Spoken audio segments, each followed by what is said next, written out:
Alright, YouTube, we're back. So basically, we've got this airplane. We want to upgrade the electronics. This switch could be used to operate off of a battery pack, and I believe you can also feed in from an ESC and then shut the power off. I don't know if I really want the switch.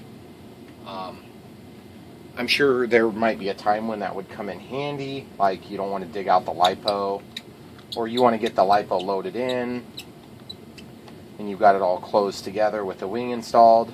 Well, I'm just going to take it out because I don't want to fight it. And plus then there's extra weight and everything too, which it's a pretty minuscule amount of weight on a plane this size. But my hope is what I can do is I can, obviously I keep all this crap, so if I decide I want it back in there, I'll just put it back on, and I'll just cover this small point where it was installed with a piece of tape. So we'll just do that real quick. That's step one. We'll just throw that off to the side for now. And like we said, we're going to put on this ESC, even though we don't need it yet. And the rationale behind that is it's not going to hurt anything other than just add a little bit of weight. It's already got a XT60. That's kind of cool. I didn't realize that. Oh, and yeah, this is a reversing one. So there's two lines you see here. One of them is going to be for signal only. And the signal only is going to come in and say, I want to go reverse versus forward. So we just won't be using that right now. And then, of course, the other line will be for the BEC output to the receiver, which we do need. So what we'll do is we'll go ahead and just leave the bind plug in there. And it looks like on this one, the signal, I don't know if you guys have ever had anybody show you this stuff, but if you're new to RC, you may not know what this stuff is.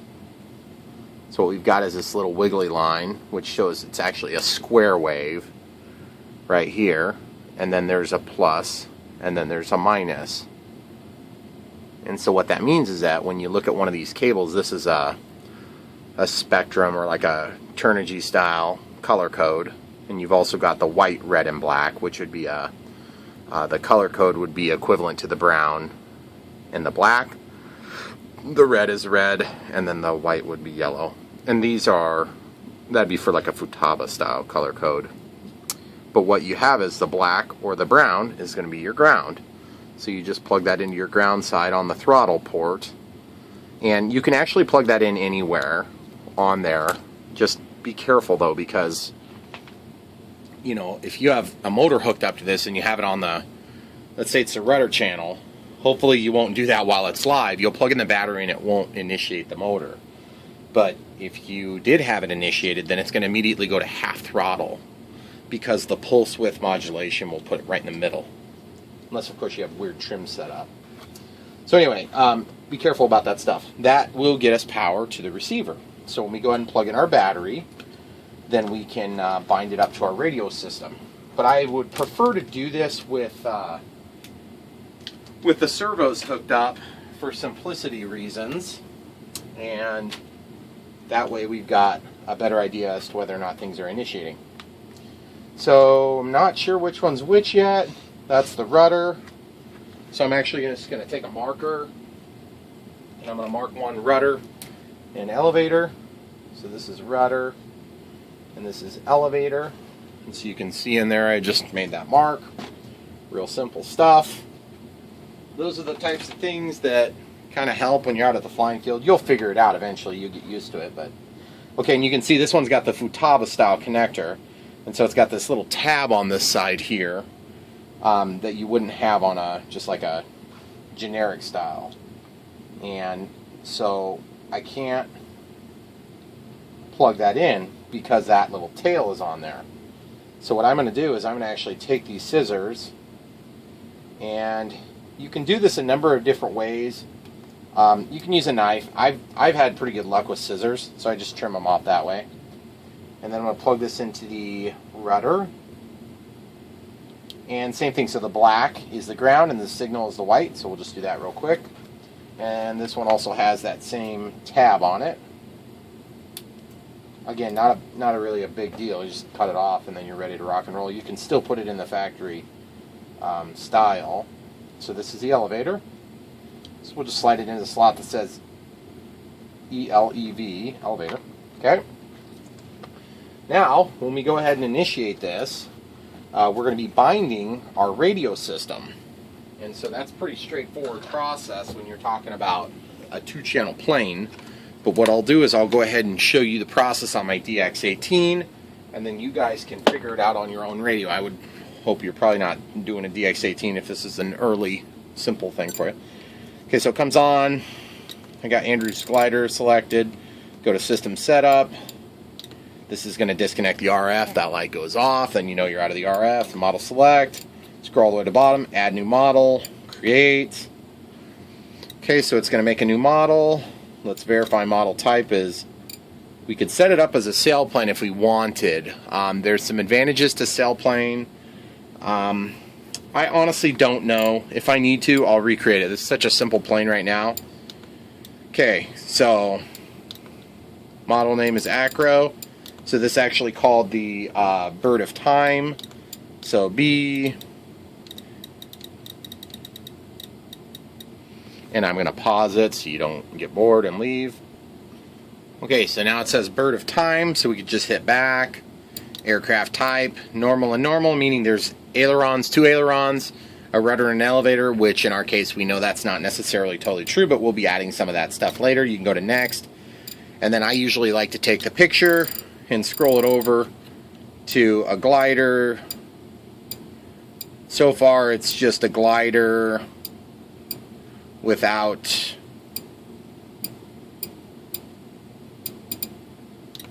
that's good enough for me. Okay, so it comes on, it says Bird of Time, and we got a timer. I'm just going to go into timer. I'm going to change this timer to active with tone and vibrate, and I set the timer to like 10 minutes. Okay, for now, that's just like our safe. Now the other thing is I'm going to set up a throttle cut, and I'm going to show you one thing you might want to consider if you have an EST that's not hooked up to a motor yet, because this is a safety issue for later. I always tie it to this switch. You can see it was already up. That's my throttle cut. So switch H. You can turn it so it's always on. And then I always set it to -100 instead of -130. It can cause weird things. Now I'm gonna make it so I can turn it on and off for testing. And the way you can test is you scroll over and you can see the throttle stick has no impact on here. It still beeps at the onset there. Okay, so I turn off my throttle cut and you can see the throttle channel going up and down on this monitor. Okay, so throttle cut's on, it goes back down, no matter what the stick position is. That'll keep your fingers from getting chopped off when you add in the motor that you're not thinking about having a throttle cut on. So those are just things I do. It's a habit. It's a good habit to have. Now we can go ahead and turn off the radio. We're going to be holding the bind out. With the DX18, you could go into a menu and bind it with it on. I'm not really too worried about that right now. So we'll just go ahead and do it the conventional, easy way. Okay, so we got our bind plug in, and we plugged in our pack.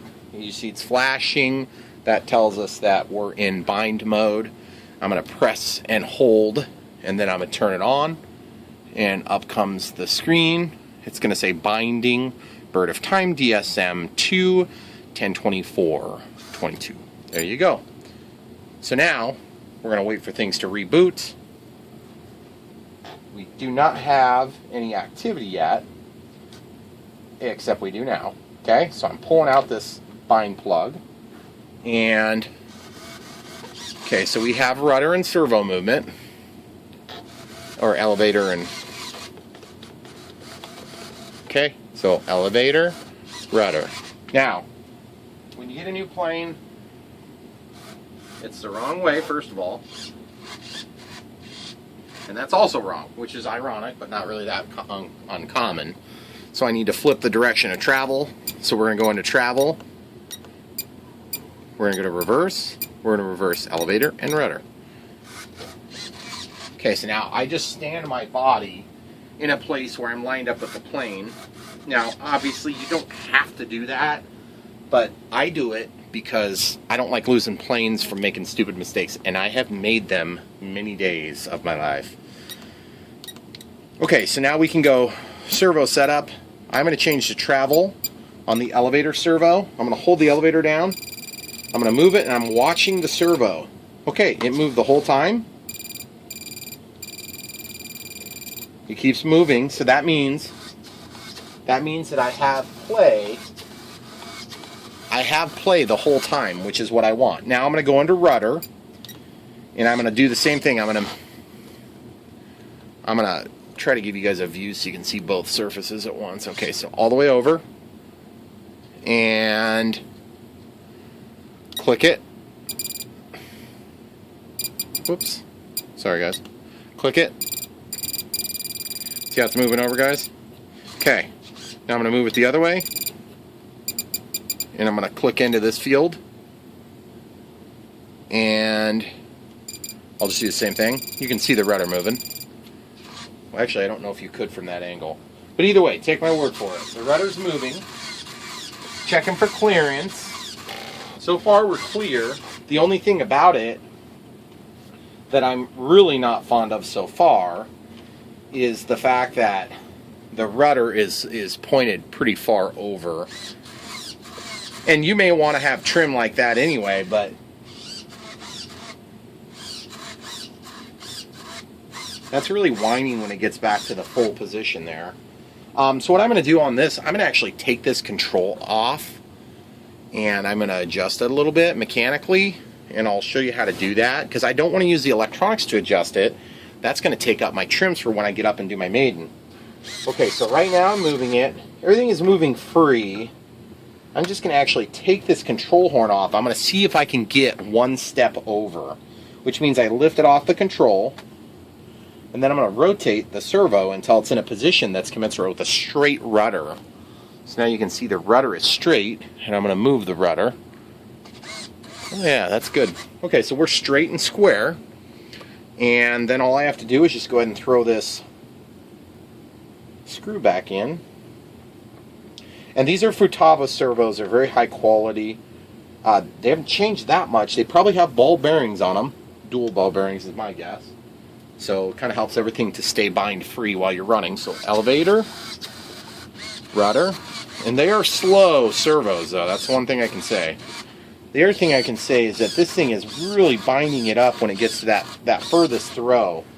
So one thing I might do, okay, so imagine, I want to show you what I'm talking about, guys. Imagine I can make this rudder move without that noise, that whine. There's two ways you can do it. One, you can eliminate the last bit of throw. I want the throw. I want to impact change all the way through the range. I would like to just pin this out from the side, which will give me less propensity to whine like that here. I'm going to see if I can do this. A lot of resistance then when I do that, obviously. And this is the sort of thing that when you don't build radio-controlled airplanes all the time, you'll run into having situations like this. Probably not a big issue, but those are the types of issues that you have that will crash your plane because you'll end up burning up a servo while you're flying. I'm going to look at this for a second and I'll come right back to you guys. Alright guys, we're going to try this first and you can learn from my screw up if this doesn't work well. Remove this off of the servo and I put just a small bend in there. And what that's going to do is it's going to hopefully equalize the pressure through the throw. Okay, now I can just take this and turn that rudder until it's in position where I want it, centrally located. Put it back down and let's test again. Now it's even, guys. It's not whining more at one particular throw than another, which is going to help for linearity on the control output.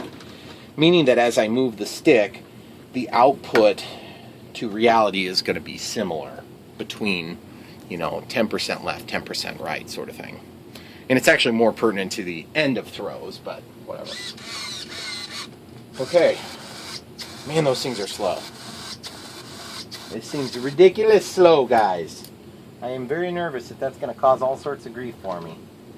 The other thing I'm going to do is I'm going to probably take and throw just a little bit of glue to kind of hold these servos in place. Because right now there's just a little bit of play. And my guess is this plane is going to be a kind of a big grumpy thing once you get it up in the air. Anyway, that's what we got so far, guys. I just wanted to show you how that works. It's not hard. You can definitely do it if you acquire an old one. I'm going to use for glue, to glue those servos in place. I'm going to use hot glue. I'm just going to heat it up. And I'm going to glue along the leading edge and along the trailing edge of both of these servos. And that's going to give us just a little something to tack it in place. Because if you watch as I move the elevator, it's held more or less tight now because I tightened the screws a little bit. Balsa does not give a real great surface to bite into, and that's part of the reason why this particular plane needed that job done to it. So, all right, cool. So now I got to figure out a way to protect the electronics while it's being flown without a motor plugged in. And so we're going to try to pack this stuff in here, and it's not going to be too hard, I don't think. I also need to figure out if I need a battery to help make the balance, or if it's going to balance out without the battery. So I guess for now, since there's not really any relevance to where the ESC goes, short of the fact that it will probably still get a little bit warm, and I'm going to probably just tape over these. I know that there's little to no risk that these would short out on anything, but once you get up in the air, you know, you want to remove these doubts. If you have them, just take care of them. It's not that big a deal. It's not going to hurt the flight performance. So basically, I'll just tape over so that there's no chance that these things could become exposed to each other. And also, I've got my throttle cut on, so there should be no output. So in hypothetical world, you could touch them together anyway. There's not going to be any load there. It's not going to matter. And they will be a little sticky when you pull the tape off in a few weeks or whenever you get to putting your motor on, but you don't have to worry about catching anything on fire, which is kind of handy. Alright, cool. So we'll pause it, we'll get some stuff picked up and come right back. Okay, so we got the hot glue gun hot now. We're just going to put like a bead of hot glue in there, just on either side. Now, the thing that's super nice about hot glue, guys, is you can just peel this stuff off later if you decide you want to reconfigure things or you need to replace a servo, which, you know, that happens from time to time. You'll have a servo that'll go bad. You can easily do that. So that's why hot glue works nice. For that type of thing, you can glue it in with CA too, and you probably do the same thing, but I kind of like the idea of the hot glue here. It's just going to be so much easier to take out if we do need to. The other thing is, you see this hook down here. This hook is actually, that's going to be how the canopy stays on. And so in an ideal world, the canopy would actually stay attached by a rubber band. So I'm just going to grab a rubber band that I have lying around here, and I'm just going to hook it on here. It's kind of tricky to get your fingers into these cavities like this. You wouldn't think it's too bad. I wouldn't claim to have bare hands or anything here, but I'm actually going to take and it's just a regular office style rubber band, not a heavy duty wing rubber band. I'm just using these forceps to get that manipulated around this hook area there. Okay, so then the next thing you're going to do is you're basically going to hook it on there, and you're thinking, well, that's like way too much slack. Yeah, that's true. So you can spin it. That's one way you can do it.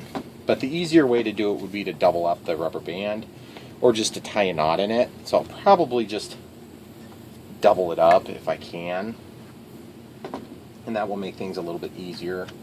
Keeping in mind that you're not going to be taking this in and out each time. It's just a one-time thing, and then you take this and you put it to the side like that, and it gets out of your way. So during construction, you'll take it on and off, but during normal use, you won't. So we'll come right back to you in a minute. Alright, folks, so I've been fighting with this, trying to get all the electronics up here, and I'm thinking by the time I get in here with the battery and everything, I'm going to be fighting to get the CG right, and I'm going to have my receiver flopping around in here. And I'm just thinking to myself, this is probably not the best approach. I think what I need to do is I need to make a channel and get the wires back into this back cavity here, which is going to be covered by the wing. But I shouldn't need to get at the regular receiver too often. So rather than cutting a channel up here that would weaken the top portion, which actually is where the wing adapts, I'm going to actually cut a channel down at the bottom, and I'm just going to use just your plain Jane, you know, like run-of-the-mill Dremel tool style cutting disc tool.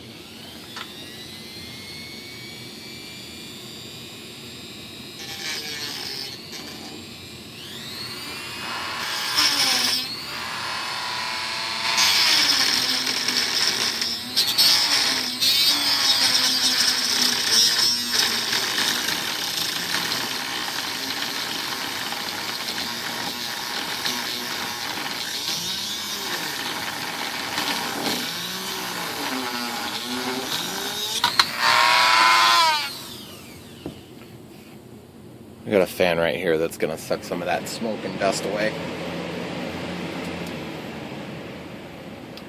And we're about halfway through.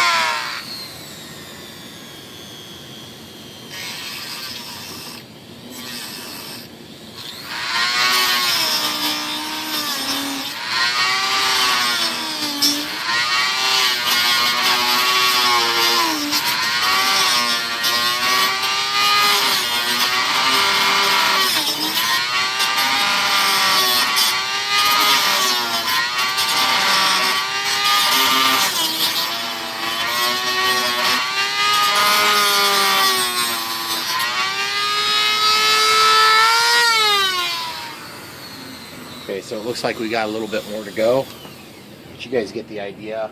Basically, we just need to cut a hole in there so we can pass our wires through, and you're not going to be able to get a regular drill in there very easy. What I'll do for part of the hole is that's a pretty deep cut to get with this cutting blade, so I'll just keep trying. I'll come right back to you and show you when it's done. Alright guys, so I got a vacuum going here. I finished my plunge cut, and then I took and used pliers, these with this bend on the end, to break out the middle between my two plunge cuts. And that's how I got that done. There was quite a bit of smoke coming out because I'm using a friction cutting disc.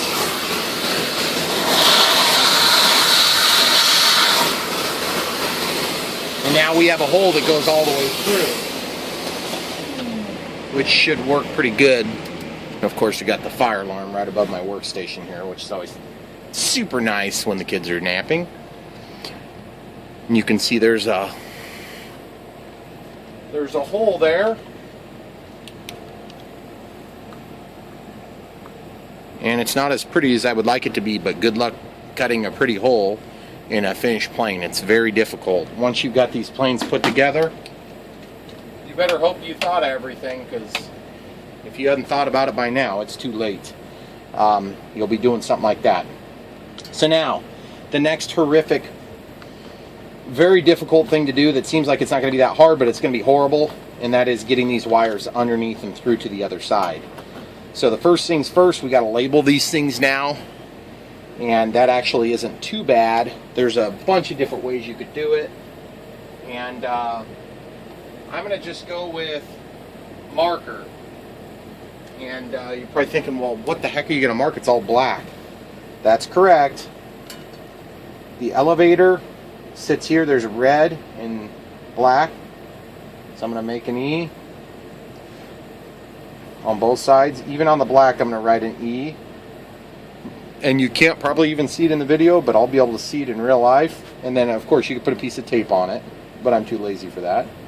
And this is rudder. And the other thing you could do is just put it in there and then find out what it is when you plug it in. As long as it's not the ESC, it should be no problem. The other thing you can do that works really sharp is you can use a couple of different colors marker. And so you can sit here and you can color on there blue, and then this one becomes blue, okay? Which is a convenient way of doing it. And of course I labeled these both with the same color, which is, it wasn't an oversight at the time, but now it is. Okay, so I got red there, and the elevator's blue, so I'm going to go ahead and mark that blue like this, and I'm going to leave the red red. So there you go. Now it'll be easy when we get them through the hole. Now don't forget, you're going to need to have your ESC up front. So you're going to have to pass these wires through. Now these are easy to differentiate because one has 2 wires and one has 3. So not too big a deal there. That should be easy to indicate. So what we got to do now is we got to try to pass these through and have my forceps holding this rubber band up so I don't have to do that again. So I'm going to find something else and we'll get that out of the way. So now I can't conceive of a time when I would use a reverse function on this. So what I'm going to do is, rather than cut it off, because I may use a CSC for another project someday, I'm just going to very neatly put it together like this. And then I'm going to put one single zip tie on there. You don't want to screw up the heat dissipation. Okay, so now the hard part is to get all the wires through. We're going to try to make it as easy as possible. I do not know how my grandpa built this construction here, but my guess is he probably made it so it's near impossible to get through, which is going to make it real fun to get these wires passed under this board. And it's not feeling like I'm going to be able to pass under it. It may be that these servos are so big that there literally just isn't room, which is going to really be not cool. So my next step will be basically to take these wires and make some sort of a protective channel that's going to allow these wires to go up and over the top. I hate doing this step. This is not a necessary step. It can be totally avoided with just a little bit of planning. But the thing is, these servos are big and I think they go all the way to the bottom. I already glued them in, but I can take them back out without too much effort.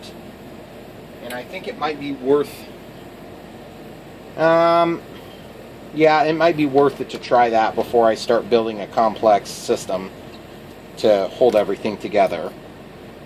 So I'm just going to pop out one of these and we'll see what it looks like. I'll come right back when we're out. Okay, so you see how easy this comes out, guys. We just grab one piece of the glue, the hot glue that is, and we'll basically just work up an edge. And once you got the edge worked up, then you can peel up what you need, whether it's the whole piece or part of the piece, it doesn't really matter. Alright guys, so now you should just be able to hypothetically take this, and I'm always reluctant to grab the actual part that turns because you'll get burned someday if you do it enough. So I'm going to take and grab it from the ends if I can get a pair of pliers on there. Oh, goodness gracious. Okay, so I'm going to go into this unused hole here that was filled with a little bit of glue there. I'm going to try to lift, and it's not wanting to lift. Those little collars, I've never been a big fan of them, but these little collars, I don't know that they really do anything, to be perfectly honest.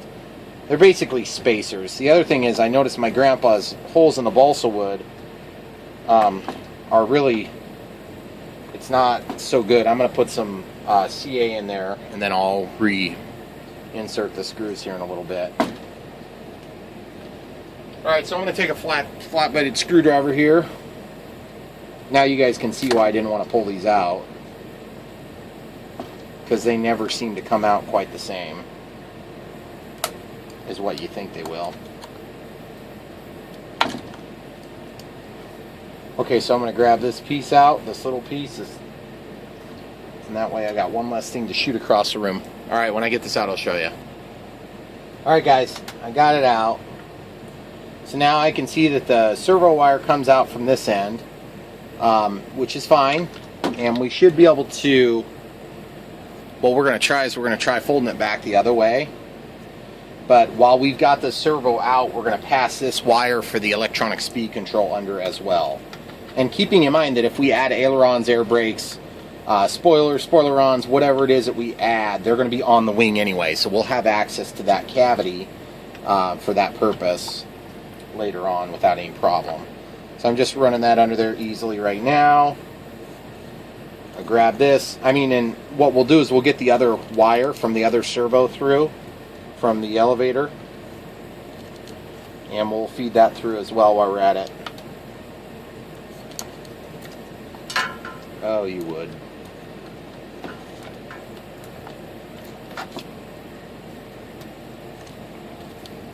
But you guys get the idea. You don't need to watch me struggle unless you really want to, I guess. Okay, so we're through the hole. Got the 4 steps through, and then you can see we've got that penetrated all the way now. So what I can also see is that my servo is tight on the floor of the plane. So what that means is whatever thickness we add worth of wire, we got to shim up the servos. The good news is we shouldn't cause any binding on the throws because there was enough play there as it was. So I think we're going to be okay. And we're just going to do that with the rudder. We're not going to do that with the elevator. So the elevator is going to be up slightly higher. The rudder is going to stay right where it was. So that means I need to feed this under as well. And we want to avoid the hook mechanism there.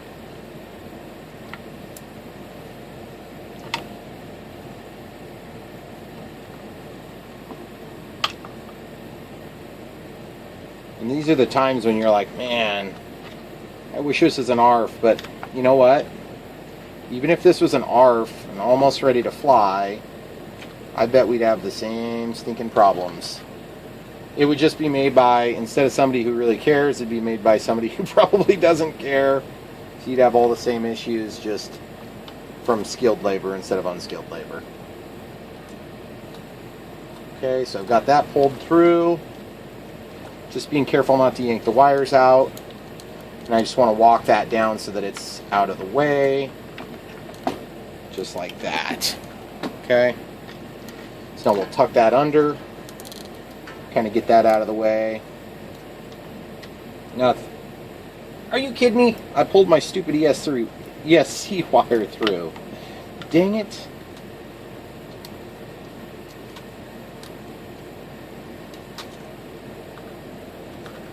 Okay, so we're just going to pause it. You don't need to watch me do this. Okay, so another real quick tip as we get these wires through, even though you may end up having to redo some of this, it's kind of a nice idea to start landing the cables so that there's less confusion. I realize it's going to be a 2-channel plane, but you still have 3 plugs.